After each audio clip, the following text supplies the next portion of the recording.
GTM Podcast Buddhist Knowledge 38 Blessing of Life Blessing 9 Be well trained in discipline Part 5 Attainment of SelfDiscipline and Illustrative Example. Hello everyone. You are listening to GTM Podcast. We have come to the last part of Blessing 9, which gonna be Attainment of Self-Discipline and Illustrative Example. From the previous episode, we learned how to engage in self-discipline. We can watch ourselves in what factor that could break the precepts. Thus come to the conclusion part, Attainment of Self-Discipline.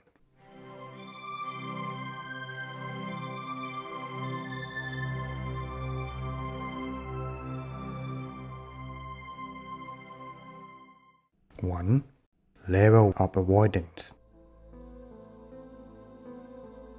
Properly practiced, discipline will give rise to self-discipline, where discipline is the avoidance of unwholesomeness by external means. Self-discipline is the avoidance of unwholesomeness by internal means.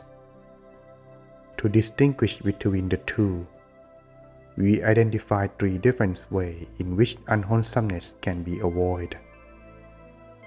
1. Avoidance in the spur of the moment.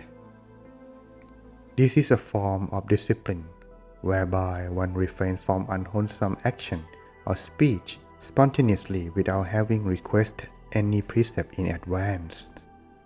If you see a fish wash up on the beach, and you decide on the spur of the moment to throw it back into the water out of compassion, rather than killing.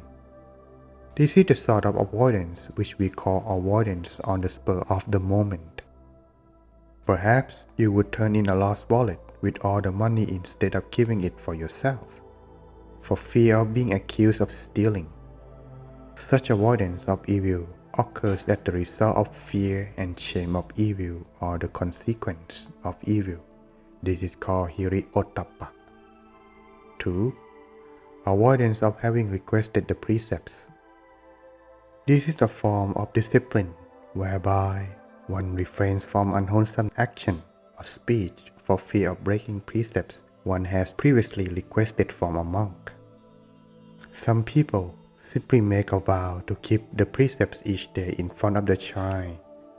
Even if someone were to give you a bottle of beer because you have taken the 5 precepts on that day, you will turn down the offer for fear of breaking your vow. 3. Avoidance through transcending. This is a form of self-discipline whereby one no longer has any temptation to do evil, because the mind has reached a stage of purity and transcendental attainment, whereby no unwholesome intention can arise in the mind anymore to drive unwholesome speech or action. This is absolute avoidance of evil of the type achieved by those who have attained the stage of Buddhist sainthood.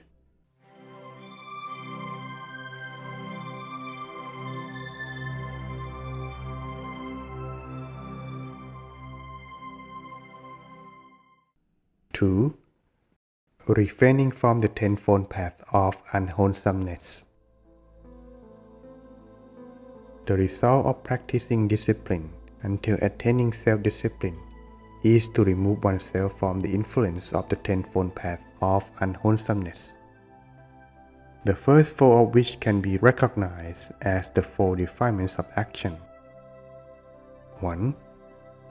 Killing people, fishing, hunting, and cruelty to animals.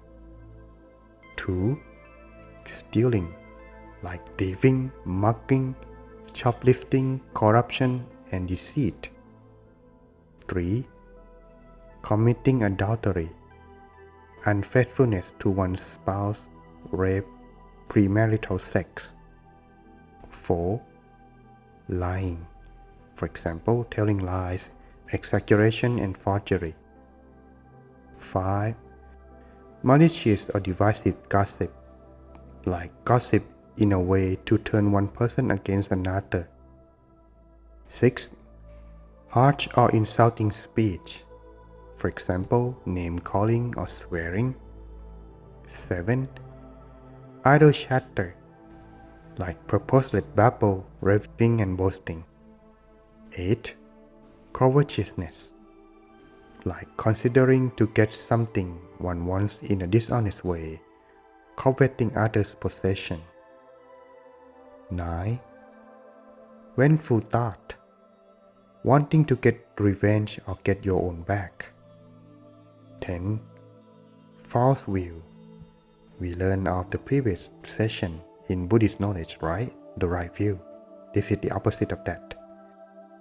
Having false view is like thinking good and evil be non-existent, thinking you have no debt of gratitude to your parents, thinking death to be the end of the story and not believing in the law of karma. And to establish oneself in the tenfold path of wholesomeness. 1. Absolutely no killing. 2. Absolutely no stealing. 3. Absolutely no committing adultery. 4. Absolutely no lying. 5. Absolutely no gossiping. 6. Absolutely no speaking harshly. 7. Absolutely no idle chatter. 8. Absolutely no thinking to take the possession of others. 9. Absolutely remove yourself from vengefulness. 10. Absolutely possession of right view.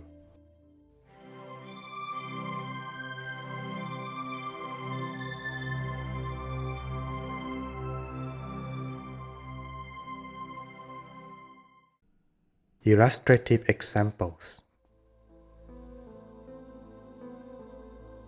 Example number 1. Metaphor. Vinaya to knowledge is as a scaffold to a sword. Even if you have theoretical knowledge and experience, you need to have an extra virtue to protect you from using that knowledge in the wrong way. That virtue is self-discipline. Without self-discipline, you will apply your knowledge to do immoral things.